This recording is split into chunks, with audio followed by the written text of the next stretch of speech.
বুঝেছি কেন তুমি চুপ করে আছো। এখন হয়তো নতুন গার্লফ্রেন্ডের কথা ভাবছো, তাই আমার সাথে কথা বলার কোনো দরকারই মনে হচ্ছে না। আজকে আবার মহারানীর কি হইল? চুপ করে আছে যে। কোনো সময় তো এইভাবে চুপ করে থাকে না। কথা বলবো না? থাক, যেহেতু কিছু বলতে চেতেছে না, তোর মতো থাকতে দিই।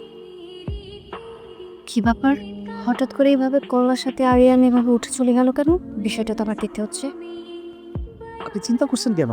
আপনাদের সকল দায়িত্ব আমার, শুধু আমার একটা জায়গায় ভয়। আমাকে শুধু এইটুকু ইনশোর করবেন যাতে কেউ না যান। কোনো চিন্তা করবেন না, আমাদের প্ল্যানটা সাকসেসফুল হবে। আরিয়ান আমাকে রেখে আবার বিয়ের করার প্ল্যান করছে। ও কি ভাবতেছে? কি ব্যাপার, তুমি এখানে? আমি যে ওর সব প্ল্যান বুঝতে পেরেছি, এটা এখন ওকে বুঝতে দিলে হবে। চুপচাপ কেন? কিছু বলতেছ না যে? তেমন কিছু না, তুমি করে রুম থেকে না খেয়ে চলে এলে তো। খুবই মজা হবে, সময় রাখতেছে। এসব আর মানা যাচ্ছে না যে আরিয়ান সব সময় আমার সামনে হাসি খুশি ভাবে থাকতো, আমার সাথে কথা বলতো। আজকে সেই আরিয়ান এখন আমার সাথে কথাই বলছে না, সব সময় আমাকে এড়িয়ে চলছে। ব্যাপারটা আমি নিতে পারছি না। আমি জানি তো, এই অবস্থায় দেখে তোমার মনে অনেক কষ্ট পেয়েছো। আমার কিছুই করার নেই। কি ব্যাপার আরিয়ান, আজকে এত সাজগোজ করছো যে? তুমি তো কখনো এত সাজো না। তার মানে আজকে তুমি এত সুন্দর করে সেজে নতুন গার্লফ্রেন্ডের সাথে দেখা করতে চাচ্ছ, তাই না? আমি কিন্তু এগুলো কখনোই মেনে নিতে পারবো না। আরে দূর, মেনে নিতে পারবা কি পারবো না সেটা তোমার ব্যাপার, আমারও শোনাইতেছো কেন? হ্যালো, ও আচ্ছা, আপনি চলে আসছেন। এক মিনিট। আমি ঠিক যেটা ভেবেছিলাম সেটাই। গার্লফ্রেন্ডের সাথে দেখা করতে যাও আমি বের করছি। এতদিন আমার আড়ালে তুমি অনেক কিছু করে বল। আজকে যদি তোমাদের দুজনকে আমি হাতে নাতে ধরতে না পারি, তাহলে আমার নামও মিতু না। আজকে তোমাদের দুজনকে আমি ধরেই যাব। আপনি চলে আসছেন, আসুন ভিতরে আসুন। আমি নিচ্ছি না। খবরদার, আমার হাজবেন্ডকে আমার কাছ থেকে কেড়ে নেওয়ার ধান্দা করছিস, তাই না?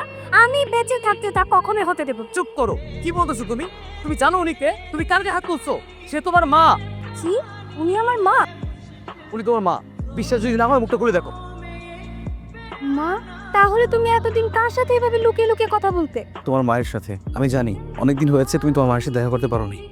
তোমার মাকে এখানে ডাকবো, তুমি তোমার মাকে দেখবে, একটা সারপ্রাইজ হয়ে যাবে। তাছাড়া আমাদের সম্পর্ক ভালো যাচ্ছিল, মা যখন আসবে তখন আবার সুন্দরভাবে আমার সংসারে সাজাবো।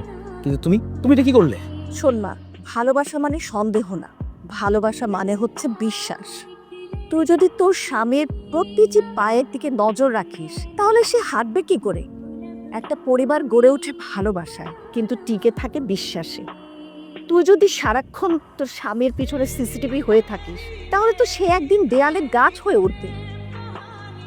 জীবনটা গোয়েন্দাগিরি নয়, জীবনটা একটা বিশ্বাসের গল্প। যে চোখে সারাক্ষণ সন্দেহ বাস করে, সেই চোখ কখনো ভালোবাসা দেখতে পায় না। আজ আমি তোর মা হয়ে বলছি, জীবনে জয়ী হতে হলে আগে নিজের ভিতরকার হেরে যাওয়াটাকে চিনতে হবে। তোর স্বামী তোর শত্রু নয়, তোর সঙ্গী।